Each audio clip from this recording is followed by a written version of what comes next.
할렐루야. 사랑하는 여러분, 지난 일주일도 평안하셨습니까? 하나님께서 여러분에게 깊은 은혜와 깨달음과 또 알매, 복을 충만히 주실 줄 믿사오고, 우리 이제 잠언서를 또 강해해 보도록 하겠습니다. 아멘. 자, 오늘 말씀은 7절 말씀입니다. 여호와를 경외하는 것이 지식의 근본이오늘 미련한 자는 지혜와 훈계를 멸시하느니라. 아멘. 지식의 근본은 여호와를 경외하는 것이다 라고 말하고 있습니다. 근본이라는 원어는 레시스라고 하는 것인데, 이것은 시작하다, 시작이다, 첫 번째의 것이다 라는 뜻을 가지고 있습니다. 여호와를 경외하는 것은 인간이 가지는 목적에 있어서, 그러니까 인간이 가질 수 있는 여러 가지 목적들 중에서 제1의 위치를 차지하는 것이 여호와를 경외하는 것이다, 그런 말씀입니다. 우리의 삶에서 진정한 가치란 무엇일까를 묻습니다. 또 왜 살아야 하는가를 묻습니다. 진정한 가치란 무엇이고 왜 살아야 하는가에 대한 목적을 누군가가 우리에게 물어봤을 때, 우리는 이 둘을 다 아울러서 대답할 수 있어야 하는데, 그것은 바로 오직 여호와를 경외하며 그를 영원토록 즐거워하는 것이다 라고 대답할 수 있어야 한다고 하는 말씀입니다. 여기 사랑하는 여러분, 경외라고 하는 말은 히브리어로 이르아라고 하는 말인데, 이는 두려워하다 라는 의미를 가진 동사 야레에서 유래한 명사를 우리는 경외, 이르아 이렇게 말을 합니다.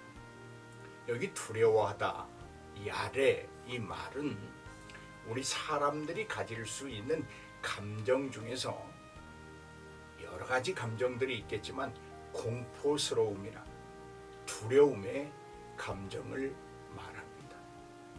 그렇습니다. 하나님을 온전히 경외하는 것은 어떤 외형적 형태나 모습이 아니라 마음의 문제인 것입니다. 누가 하나님을 온전히 경외하느냐? 그것은 그 당사자의 마음에 달려 있다고 하는 것입니다.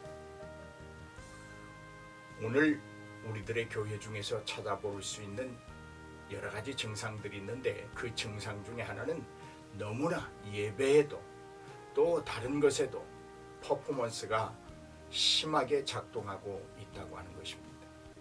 보여주기식 예배, 보여주기식 어떤 봉사, 헌신, 이런 것들이 너무 오늘날 교회 속에 심하게 작동하고 있습니다. 여러분, 하나님을 경외하는 데는 두렵고 떨리는 감정으로 하나님의 진실하게 대하는 데는 요란함이나 화려함이라고 하는 것이 필요치 않습니다. 왜 그럴까요? 우리의 하나님은, 우리의 하나님이 창조하신 그 창조는 질서정연했습니다. 소란스럽지 않았습니다. 요란하지도 않았습니다. 그리고 하나님의 창조는 최고의 아름다움을 가지고 있었습니다. 그러므로 우리가 하나님을 경외한다, 하나님을 예배한다 하면서 요란함이나 그 어떤 소란함이나 그 화려함에 치우칠 이유가 전혀 없습니다. 하나님 그분 자체가 질서정연하고, 하나님 그분 자체가 아름답고, 하나님 그분 자체가 최고이기 때문인 것입니다. 사랑하는 여러분, 하나님이 두려움의 대상이 될 때 마음속에 경외가 일어난다, 이렇게 말할 수 있습니다.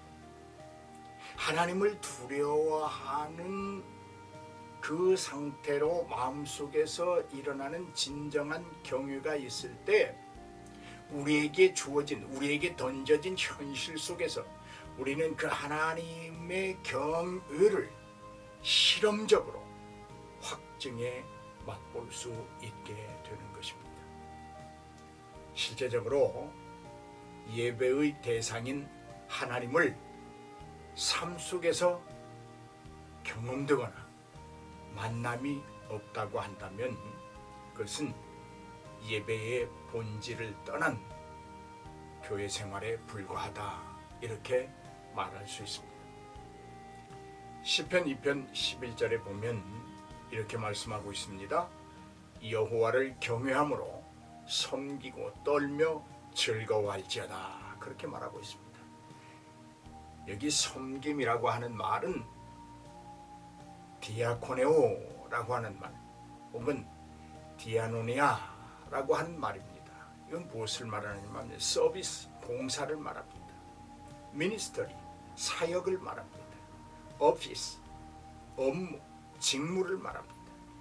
그러므로 섬김이라고 하는 말은 봉사와 사역과 주어진 직무의 충실한 수행을 말하는 것입니다.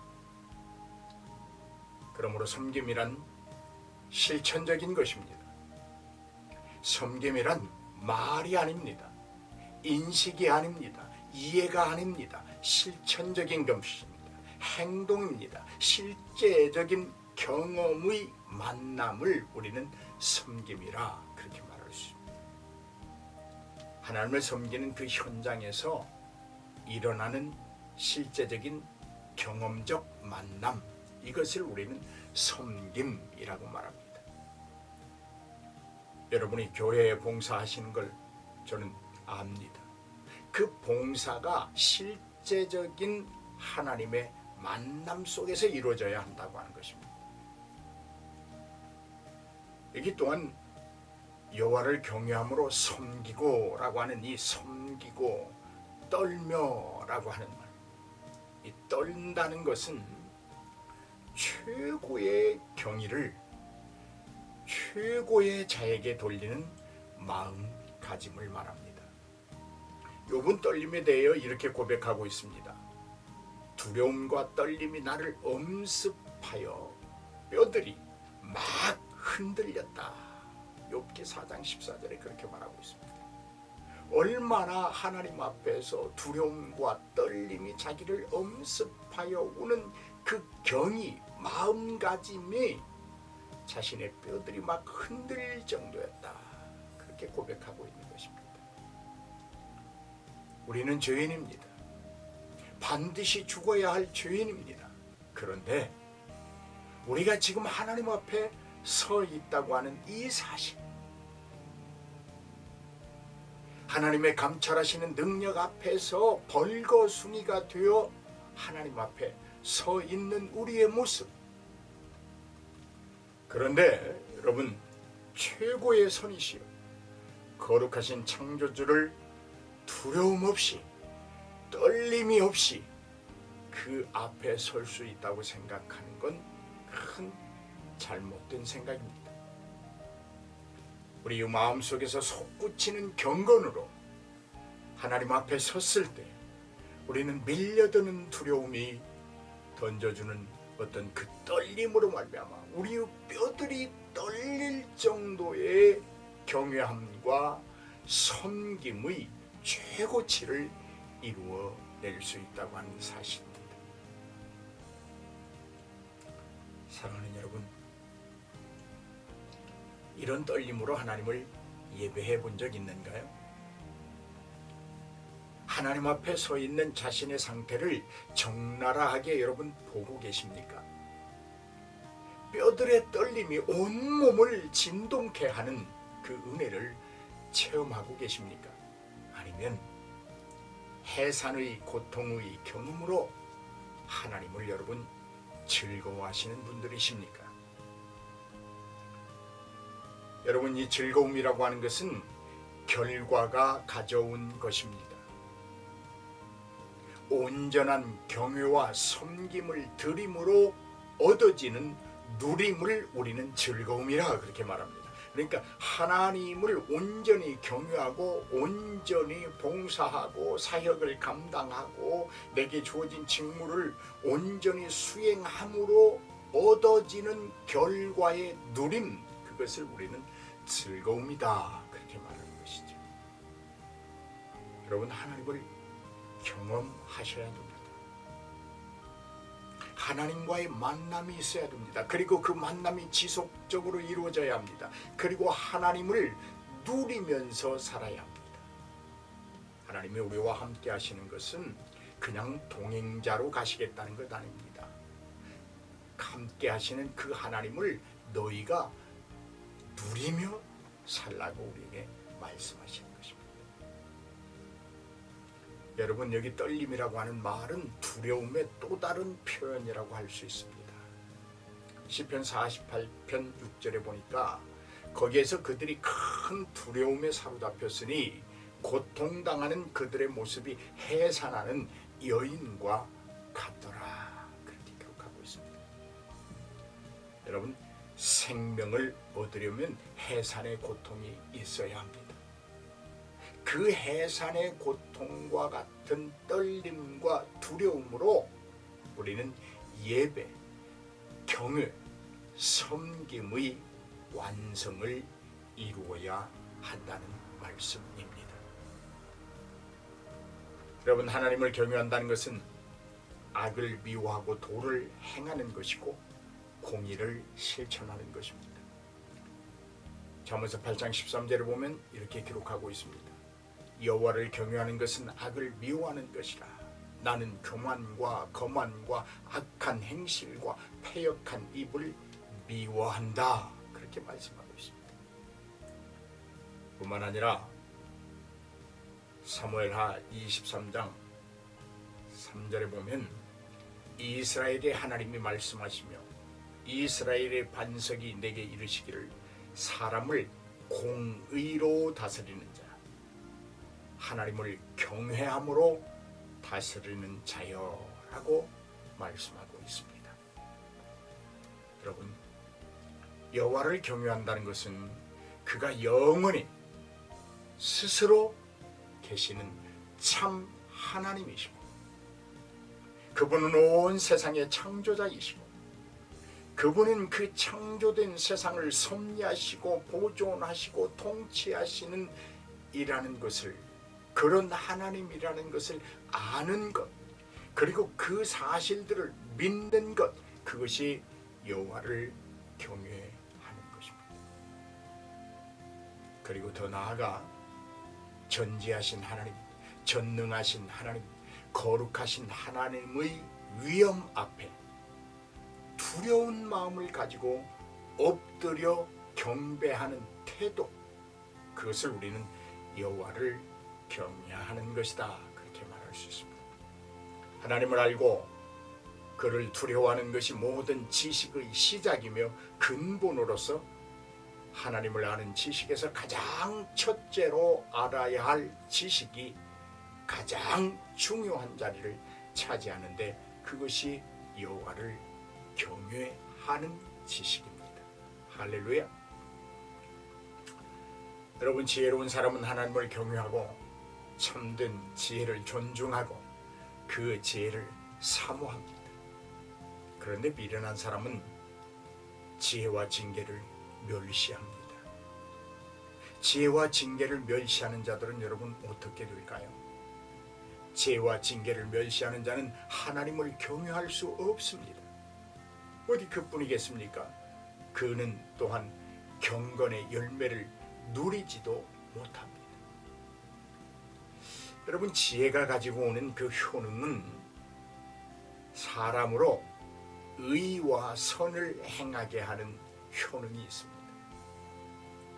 지혜에 가진 효력은 이 세상에서뿐만이 아니라 내세의 복을 얻고 장차 영생에 이르게 하는 효력이 있습니다. 그런데 여러분, 미련함은 사람으로 죄를 범하게 만들고 이 세상에서의 불행과 영원한 멸망에 이르게 한다고 하는 사실을 기억하십시오. 지혜로움은 하나님의 말씀에 대한 그 사람의 태도와 그 말씀이 적용되는 그 사람의 삶에서 그의 지혜로움은 충분히 드러나기 때문입니다. 솔로몬은 전도서의 마지막 부분에 이렇게 말합니다. 여호와를 경외하는 것이 인간의 본분임을 강조하고 있는데 이렇게 말합니다. 할 말은 내가 다 했다. 결론은 이것이다. 너희는 하나님을 두려워해라. 그리고 그분이 주신 계명을 지켜라. 이것이 바로 사람이 해야 할 의무이다. 하나님을 두려워한다고 하는 것은 하나님을 진정으로 경외하는 자세입니다. 그분이 주신 계명을 지킨다고 하는 것은 우리의 사역을 충실히 수행하고 있다고 하는 말입니다. 그리고 말하기를 사람이 해야 할 의무가 있다. 그 많은 의무 중에서 가장 중요한 의무는 여호와를 경외하는 것입니다. 할렐루야.